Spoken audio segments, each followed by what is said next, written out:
बच्चों फिर से नमस्कार। क्योंकि मैंने पाठ तो वही रखा है मातुराज्ञा करियसी, लेकिन इसको पार्ट 2 बनाया है। कारण क्या है? ये नाटक है।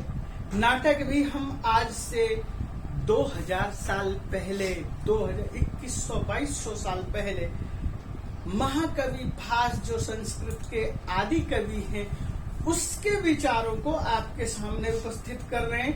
हमने अपने विचार कुछ नहीं रखा।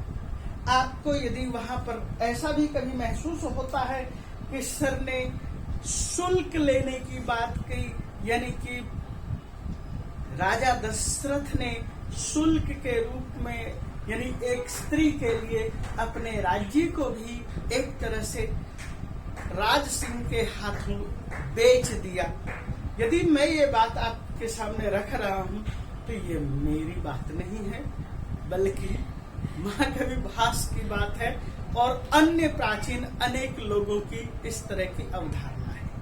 तो मैं पाठ को अब वापस यहां से शुरू करता हूं। तो वापस हम पाठ में चल रहे हैं। अथ ये कंचुकियम का था। अथ ये पेज नंबर 17 पर ही है। हमने 17 पर ही विराम किया था और 17 से ही हम वापस शुरू कर रहे हैं। अथ इसके बाद डॉट डॉट डॉट डला हुआ है। उसके बाद देखा अथ का मतलब क्या है। इसके बाद और क्या कहना चाहता है कि और क्या, तो और क्या में राम कह रहे हैं, अतः परम न मातु परिवादम श्रोतुमिच्छामि। अतः परम इससे आगे मातु परिवादम, माता के विषय में कोई भी परिवाद यानी वाद विवाद न श्रोतुमिच्छामि, सुनना नहीं चाहता मैं। यानी मुझे माँ के विषय में कुछ भी सुनना पसंद नहीं है। एक कहावत है मनु की, गुरोर यत्र परिवादो, गुरोर यत्र परिवादो निंदा पापी प्रवर्तते।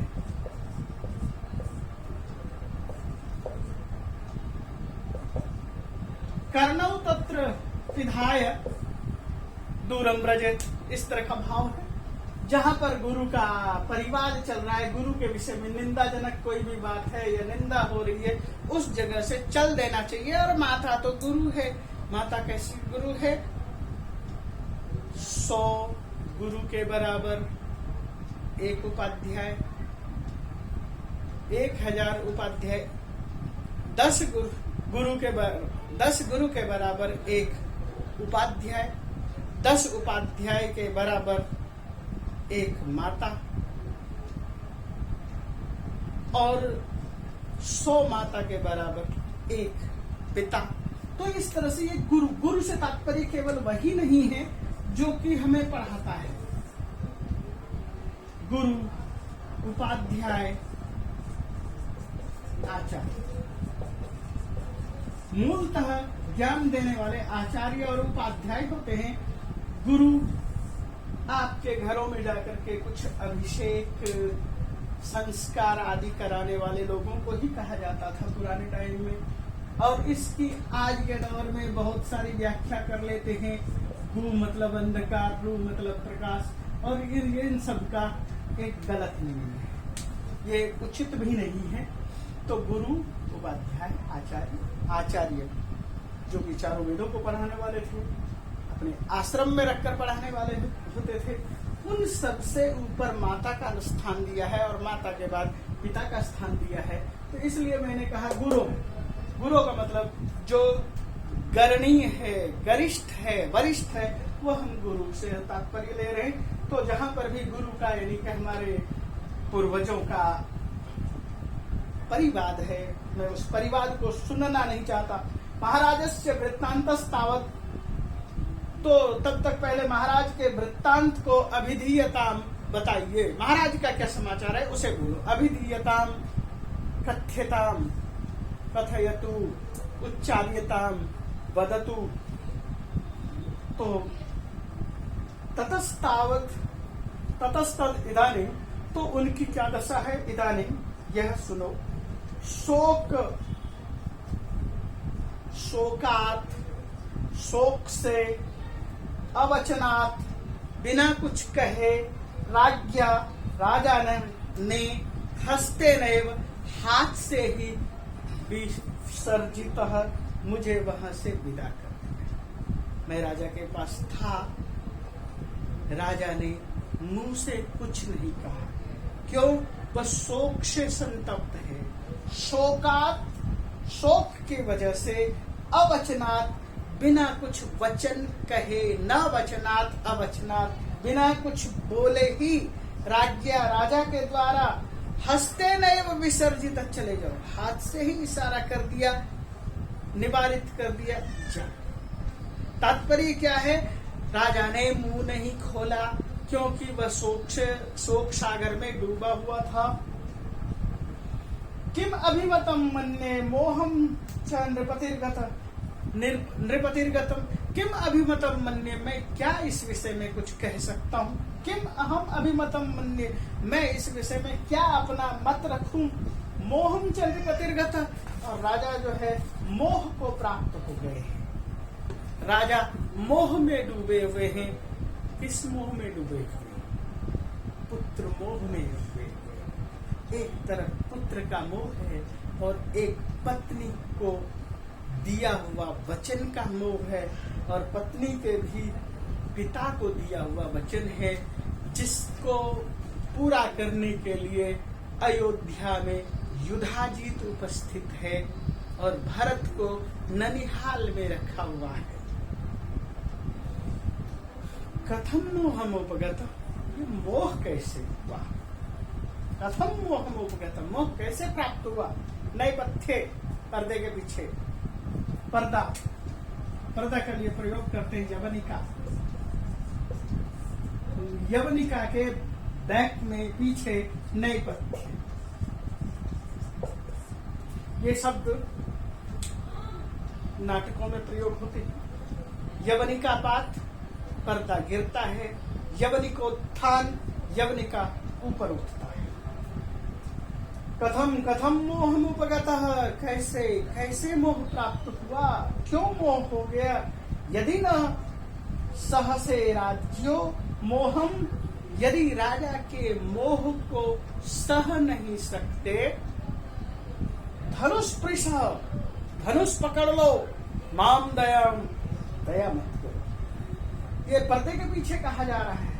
पर्दे के पीछे कौन कह रहा है? पर्दे के पीछे जो कह रहा है, जो भी आवाज आई है, वह यही आया है कि मोह किस बात के लिए? यदि न सहसे राज्यो मोहम, यदि राजा का मोह आपको पसंद नहीं है, यदि राजा मोह में चले गए हैं और यह बात आपको बिल्कुल पसंद नहीं है, धनुष पृषः, धनुष पकड़ो, माम दयाम, जिसकी वजह से राजा मोह में चला गया है, उस पर दया मत करो। रामः आकर्ण ल्यप, कान लगा करके सुनता है किसकी आवाज है, आवाज को पहचानने की कोशिश कर रहा है। पुरतो विलोक्य, और सामने देखा, सुना, सुनने के बाद देखा, दोनों ही पोजीशन लिया, और उसके बाद अक्षोभ्य क्षोभितो केन लक्ष्मणो धैर्य सागर, ये धैर्य सागर है, धैर्यस्य सागर, धैर्य सागर लक्ष्मण धैर्य का सागर है। और क्षोभितः केन, किसने क्षोभित कर दिया है? अक्षोभ्य, जिसके अंदर कभी क्षोभ पैदा नहीं होता, जिसके अंदर कभी गुस्सा पैदा नहीं होता, वह किसके द्वारा क्षोभित कर दिया गया? वह किसके द्वारा क्षुब्ध कर दिया गया है? वह ठीक वैसा ही है कि तालाब का पानी स्थिर, और उस तालाब के पानी में क्षुब्ध करने के लिए किसने कंकर मार दिया? यानी कि लक्ष्मण को गुस्सा किसने दिलाया? लक्ष्मण को कैसे गुस्सा आया? ये जो धैर्य का सागर है, धैर्य के सागर में गुस्सा और उबाल कैसा? ये न रुष्टे न पश्चिमी, जिसको रुष्ट होते हुए देख रहा हूं, किसको? लक्ष्मण को। ये न, जिसकी वजह से रुष्टे न पश्चिमी, रुष्ट होता हुआ देखता हूं, सता किरण इव अग्रता, मानो ऐसा लगता है सैकड़ों लोग साथ साथ चले आ रहे। शत आकीर्ण शतेन मनुष्येन शतेन जनेन आकीर्ण, सैकड़ों लोगों से घिरा हुआ लक्ष्मणः लक्ष्मण सक्रोधम क्रोधेन सहितम सक्रोधम, गुस्से में आकर के कथम कथम मोहम उपगत, क्यों मोह हुआ? किसको मोह हुआ है? राजा को मोह हुआ है। राजा मोह में संतप्त हैं, डूबे हुए हैं। क्यों? तो वही फिर दोबारा से कहते हैं, यदि न सहसे राज्यो मोहम, यदि आपको राजा का मोह सहन नहीं है, यदि आप चाहते हैं कि राजा मोह में न रहे, यदि आप उस मोह को सहन नहीं करना चाहते हैं, धनुष पृषः, धनुष को पकड़ो, माम दयाम, दया मत करो, स्वजन निभृतः सर्वैर अप्येवं मृदु परिभूयते, स्वजन निभृतः, अपने अंदर, अपने लोगों के अंदर निभृतः, छिपा हुआ, स्वजन निभृतः, स्वजन निभृतः, अपने में ही छिपा हुआ। इसको हम क्या कहेंगे? आस्तीन का सांप। जो आस्तीन का सांप बना हुआ है, जो हमारे अंदर ही उनमें से ही कोई एक है जो छिपा हुआ है, और सर्वो अपि एवं मृदु परिभूयते, और सबके सामने मृदु परिभूयते, मीठा व्यवहार कर रहा है, उसको पकड़ो, उसको निकालो, दया मत करो। अत्र न रुचितम मुंच त्वम मामहम कृत निश्चय, अत्र यहाँ पर न रुचितम, कोई रुचि की बात नहीं है, मुंचत्वम माम अहम कृत निश्चय, मुंचत्वम माम, मुझे छोड़ दो, अहम कृत निश्चय, मैंने निश्चय कर लिया है। क्या निश्चय किया है? निश्चय कृत, निश्चय किया है, अहम निश्चय कृत, मैंने निश्चय किया है,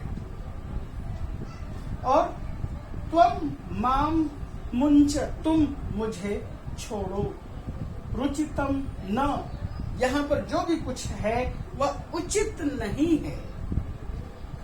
तात्पर्य क्या? लक्ष्मण क्या कहना चाहते हैं? यह जो कुछ भी हो रहा है, आपका राज्याभिषेक होना था और आपका राज्याभिषेक नहीं हो रहा है।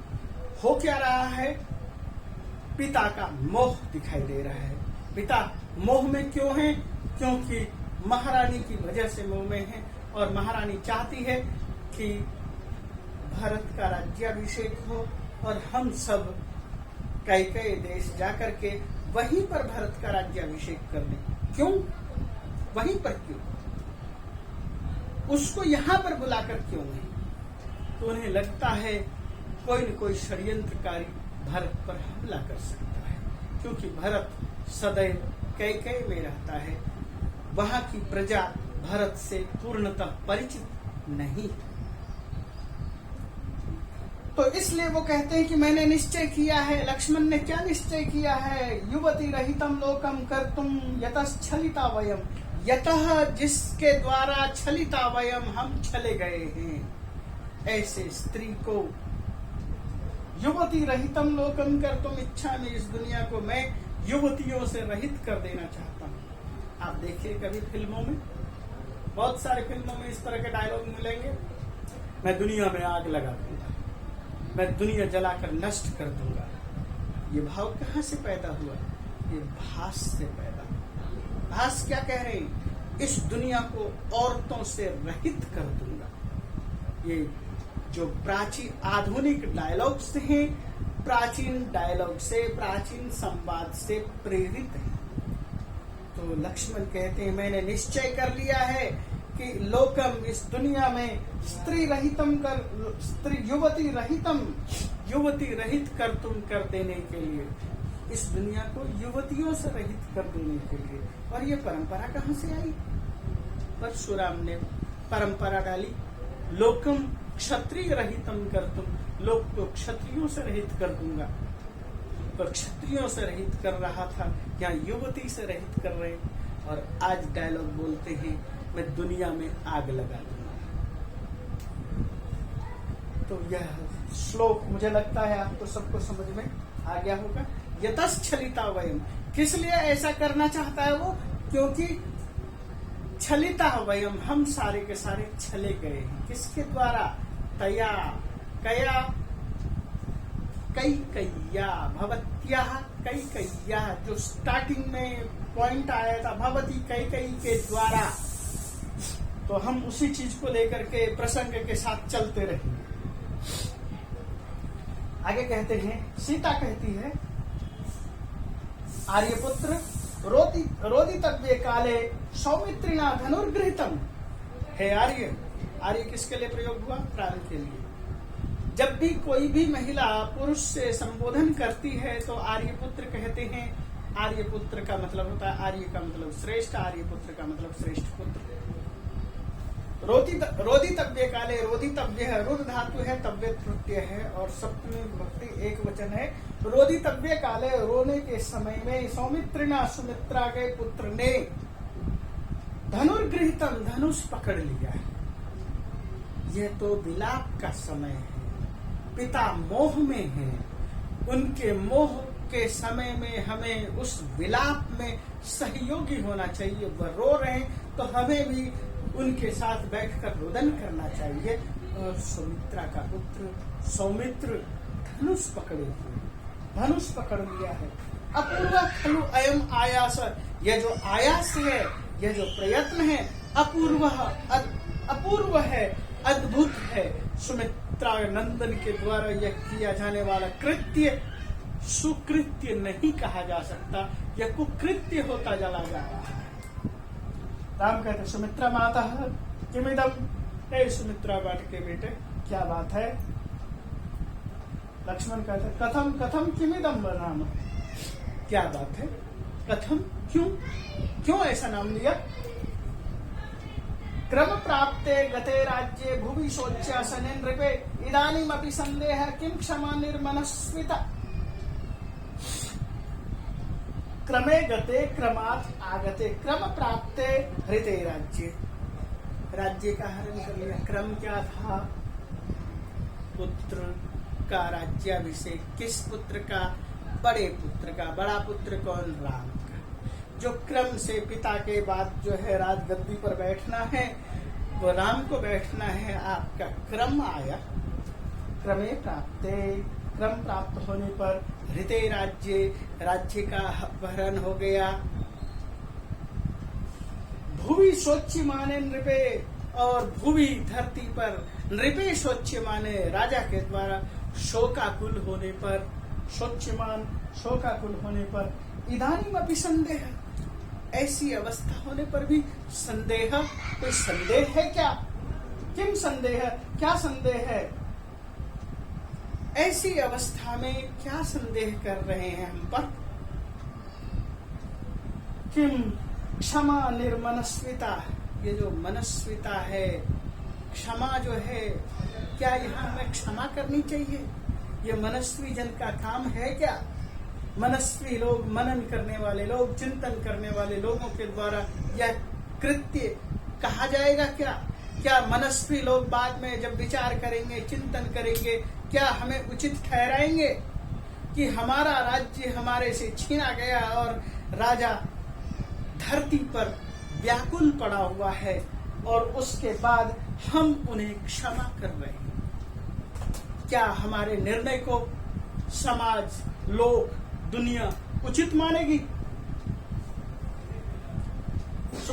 राम कहते, सुमित्रा माता है, सुमित्रा नंदन, अस्मद राज्य भ्रंशो भवता उद्योगम जनयति। अस्मद राज्यात भ्रंश, अस्मद हमारे द्वारा, राज्यात भ्रंश, राज्य के द्वारा भ्रंश होना, राज्य से पतित होना, भवतः उद्योगम जनयति, आपका उद्योग प्रकट करता है। अपंडित खलु भगवान, बड़े आश्चर्य की बात है। आपका जो उद्योग है, आपका जो पुरुषार्थ है, आपका जो पराक्रम है, आपकी जो वीरता है, अस्मद राज्यात राज्य भ्रंश, इससे हमारे राज्य में भ्रंश है, यही प्रकट करता है। ये बताने की कोशिश है कि हमारे राज्य में कुछ उत्पात हो। क्या? अपंडिता भवन, आप मूर्ख हैं। राम लक्ष्मण से कह रहे, आपकी सोच मूर्खतापूर्ण है। अपंडित न पंडित, अपंडित अपंडित खलु भगवान, आप बिल्कुल भी पंडित नहीं है, बिल्कुल ही मूर्ख हैं। क्यों मूर्ख हैं? उस चीज को राम के मुंह से सुनिए। भरतो वा भवेद राजा, राजा भरत हो, वयम वा अथवा हम हो, ननु तत्समम, दोनों ही अवस्था में हम बराबर हैं। यदि भरत राजा होता है तो, यदि मैं राजा होता हूं तो, दोनों स्थिति में समम, तुम्हारे तो समानता है, तुम तो बराबर ही में ही रह जाते हो। यदि तेस्ति धनुष्लाघा, यदि तुम्हारे अंदर अब भी उसके बाद भी धनुष के प्रति श्लाघा है कि मैं बहुत बड़ा धनुर्धारी हूं, मैं इस धनुष से धरती को जीत लूंगा, इस तरह की आपके अंदर भावना है, स राजा परिपाल्यता, तो उस धनुष से राजा का परिपालन करें। क्या कहना चाहते हैं राम? राम ये कहना चाहता है, भारत राजगद्दी पर बैठता है तो आप अपनी वीरता भारत के राज्य के विस्तार में लगाओ। यदि मैं राजगद्दी पर बैठता हूं तो तुम अपने धनुष की श्लाघा मेरे राज्य के विस्तार में लगाओ। यही कहना चाहते हैं।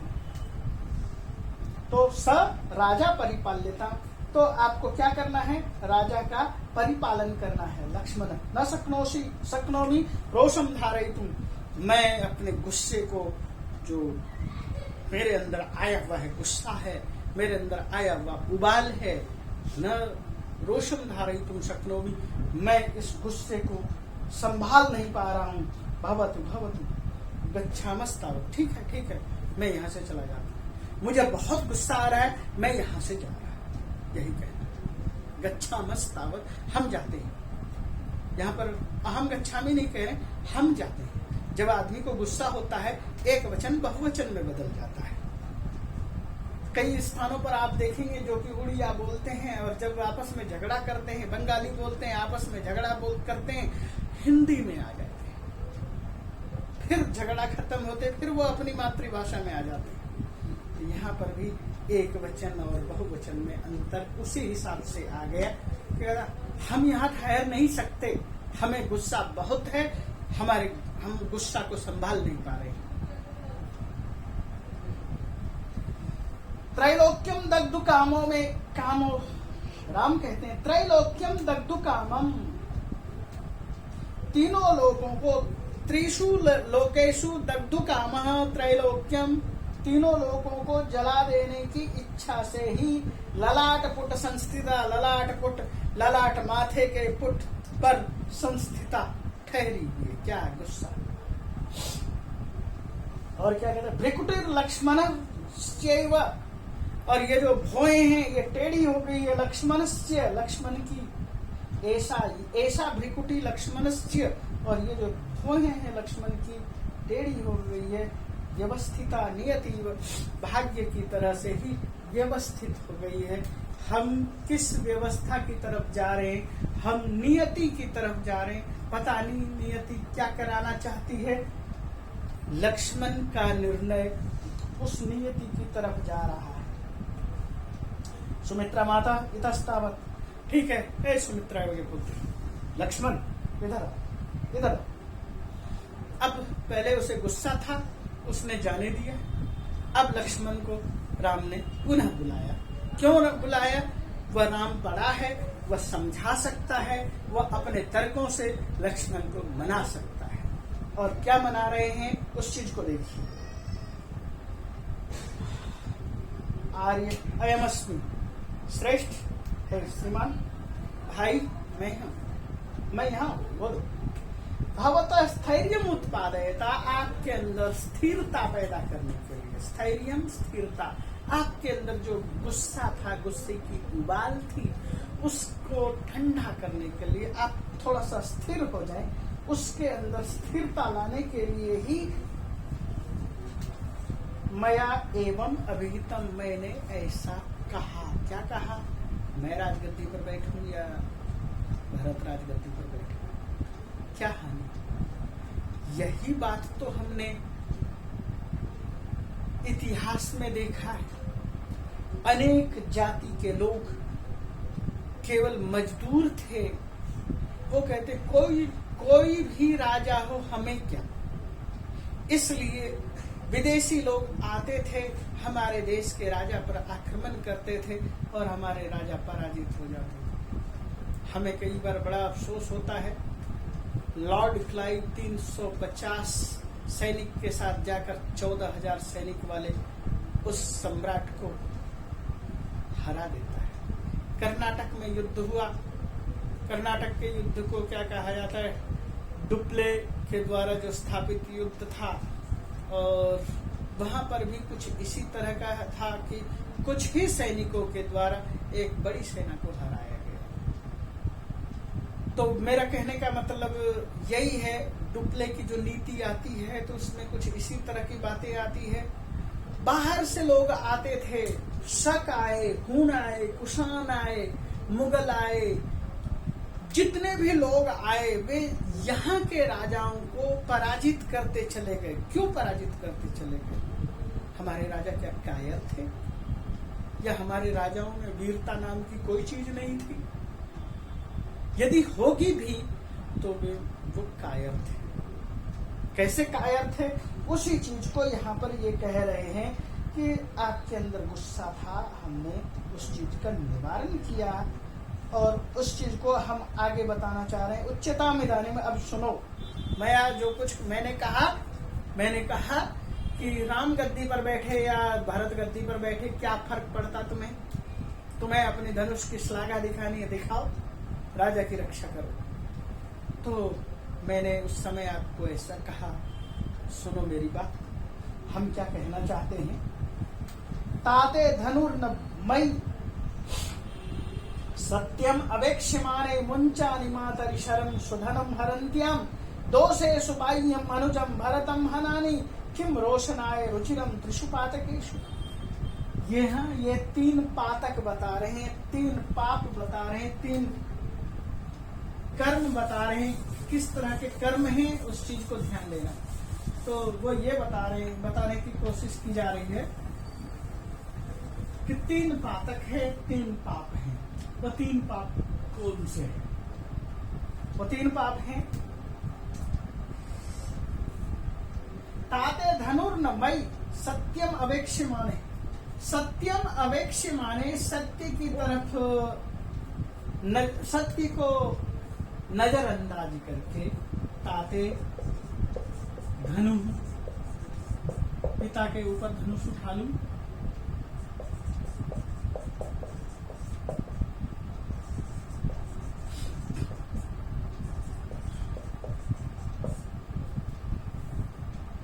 नंबर 2, ताते सत्यम अवेक्ष्यमाणे, सत्य को स्वीकार करने के लिए। मई सत्यम अवेक्ष्यमाणे, मेरे द्वारा सत्य को जानने के बाद भी। ताते धनु न, पिता के ऊपर धनुष उठा लूं क्या? अच्छा है? न, नहीं, पाप है। 1 मातरी, माता के ऊपर शर्म, स्वधनम हरन्त्या, अपने ही धन को हरण करने वाली माता के ऊपर धनु। स्वधनम, स्वधन। अभी हमने सारी चीजों को यहाँ पर क्लियर किया है कि अपने धन को वो कैसे हरण कर रही है, उसने राज्य शुल्क के रूप में कैसे प्राप्त किया था, और उसी अपने ही धन को हरने के लिए माता पर मैं शक चला दूं। माँ का ही धन है, वह अपने ही धन को हर रही है, उसके ऊपर क्या मैं सर चलाऊं? मुंचानी शरम, क्या सर छोड़ूं? मुंचानी लोट लकार का रूप है, उत्तम पुरुष एक वचन। मुंचती मुंचता मुंचंती, इसी तरह से मुंचतु मुंचता मुंचंतु, मुंच मुंचता मुंचता, मुंचानी मुंचावा मुंचा। यदि एक पाप ये और तीसरा पाप क्या बता रहे हैं? दोषेषु बाह्यम अनुजम भरतम हनानि। दोषेषु, दोषों से बाह्यम, बाह्य दोष से बाहर, यानी कि निर्दोष। इसका मतलब क्या होगा? निर्दोष। दोषेषु बाह्य, दोषों से बाहर, दोषों से रहित भरतम अनुजम, भरत जो अनुज है, छोटा भाई है, हनानी, क्या मैं उसे मारूं? 3 पाप गिना दिए, पाप पाप पाप। तो क्या बताना चाह रहे हैं? किम रोशनाय रुचिरम त्रिषु पातकेषु, मैं ऐसा इन 3 पापों में से कौन सा पाप करूं तब रोशनाय रुचिरम, तेरे गुस्से को, रुचि से युक्त गुस्से को रोशनाय, तेरे रोष के लिए, तेरे रोष को शांति करने के लिए, तेरे रुचि के लिए मैं त्रिषु दोषेषु, किस 3 दोषों में, त्रिषु पातकेषु 3 पापों में किसको करूं, क्या करूं? लक्ष्मण को समझाया जा रहा है, क्या मैं ये करूं, क्या मैं इसे करूं, क्या मैं इसे करूं? भरत है, छोटा भाई है, निर्दोष है, क्या इसकी हत्या करूं? माँ है, माँ के ऊपर बाण चला दूं? पिता है, पिता के खिलाफ धनुष उठा लूं? मैं इन तीनों में से कौन सा काम करूं? ये लक्ष्मण से ही पूछ रहे हैं राम।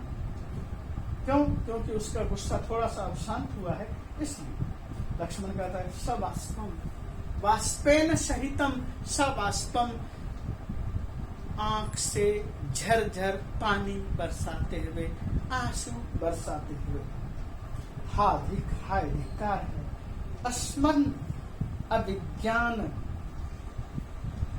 विज्ञान अविज्ञोपालंभ से लब्ध से। तो कहते हैं हमारे द्वारा जो है अस्मान उपालभ से उल्लंघना दे रहे हो, उपालभन कर रहे हो, उल्लंघना दे रहे हो, हम अज्ञानी को आप उल्लंघना दे रहे हो। यत् कृते महती क्लेशे राज्ये में न मनोरथ, यत् कृते जिसके लिए महती क्लेशे राज्य, महान क्लेश से युक्त राज्य में न मनोरथ, मेरा कोई मनोरथ ही सिद्ध नहीं होता। वर्षानि किल वस्तव्यम, वहां पर महती वर्षानि किल वस्तव्यम, क्या रहना चाहिए? 14 बने थे, मैं तेरे साथ 14 साल तक वन में रहने के लिए तैयार हूँ। मैं इस स्थान पर बिल्कुल भी रहने के लिए तैयार नहीं हूँ जहां पर आपका अपमान है। फिर मैं वही बोलूंगा, गुरु यत्र परिवादो निंदावापि प्रवर्तते, यानी कि लक्ष्मण का बड़ा भाई राम है, वह उसके लिए गुरु है, तो गुरु का जहाँ परिवाद हो, निंदा हो, क्या वहां पर रहना ठीक है? गुरु यहाँ खुद राम अपनी सारी शंकाओं को, लक्ष्मण की शंकाओं को दूर कर रहे हैं। और उसके बाद क्या होता है? राम कहते हैं अत्र मोहम उपगत भयात, उपगतस्तावत तत्र भवात, अत्र मोहम उपगतः तत्र भवान, यहाँ पर आपको मोह हो गया था। हंत दुर्भाग्य है, निवेदितम अप्रभुत्वम, हमने जो निवेदन किया है उस निवेदन को, निवेदन को जो आपके सामने रखा है, अप्रभुत्वम जो प्रभुत्व से युक्त था, यानी कि जो बलशाली निवेदन था, उसको आपने स्वीकार किया, आपने उसे माना, आपने सामर्थ्य को निवेदन किया। अप्रभुत्व जो प्रभुत्व का मतलब होता है सामर्थ्य, और आपने सामर्थ्य को समझा। मैथिली मंगलार्थे अनया दत्तान बलकलास्तावद आनय, हे मैथिली मंगलार्थे, मंगल कामना करते हुए, मंगल की कामना के लिए, अनया दत्तान इनके द्वारा दिए हुए, बलकलान बलकलों को आनय ले आओ। करोमी अन्य नृपैर धर्मम, अन्य नृपों के द्वारा जो धर्म है उसी धर्म को भी मैं भी पालन करता हूँ। नैवम अवाप्तम नोपपादितम, न एवं अवाप्तम, मैंने इस चीज को प्राप्त कर लिया है, न उपपादितम, संपादित नहीं किया। नैवम अवाप्तम नहीं मैंने प्राप्त किया, नोत्पादितम नहीं मैंने उसका संपादन किया। जैसा है अन्य राजाओं के द्वारा कि हमें चले जाते हैं बहुत सारे राजा, तो मैं भी बन चला जाता हूँ। मैं इस विषय में कुछ नहीं करना चाहता। सीता कहती है गृह्णातु आर्य, गृह्णातु प्लस आर्य, गृह्णातु आर्य जैसे साधु प्लस उपदेश साध्वोपदेश, जैसे खलु प्लस अत्र खलवत्र, सु प्लस आगतम स्वागतम। काम करते हैं मैथिली। किम व्यवसितम, क्या किया, क्या विचार किया। ननु साधर्मचारिणी खलवहम। तो राम पूछ रहे हैं लक्ष्मण मैथिली से।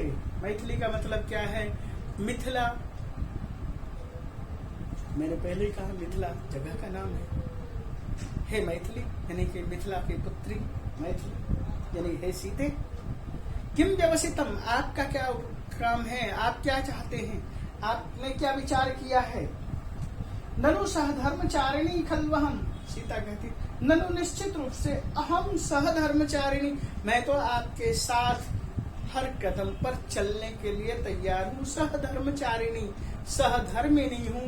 आपके कदम जहाँ जहाँ पड़ेंगे वही वही मेरे चरण रहेंगे। मैं सहधर्मचारिणी हूँ। खलु प्लस अहम खलवहम, यहाँ पर भी अयादि संधि है। मय्य एकाकिना किल गंतव्यम, मया एकाकिना किल गंतव्यम, मुझे तो अकेले ही जाना है, मुझे तो अकेले जाना चाहिए। राम ने कहा कि मुझे अकेला जाने का निर्देश है, यानी मुझे साथ में आपको लेकर जाने का निर्देश बिल्कुल भी नहीं है। अतो नु खलु अनुगच्छामि, सीता कहती अतः नु खलु अनुगच्छामि, फिर भी मैं आपके साथ हूँ, मैं आपके साथ ही चलूंगा। वने खलु वस्तव्यम, तो जंगल में रहना पड़ेगा। वने खलु वस्तव्यम, निश्चित रूप से जंगल में रहना पड़ेगा। जंगल में अनेक तरह के जीव जंतु होते हैं, वहां रहना पड़ेगा। तत्खलु में प्रासाद, वही मेरे लिए राजमहल है, प्रासाद है। प्रासाद और प्रसाद दोनों में अंतर होता है, ध्यान दीजिए। प्रसाद जो मंदिर में मिलता है, प्रासाद ये राजमहल।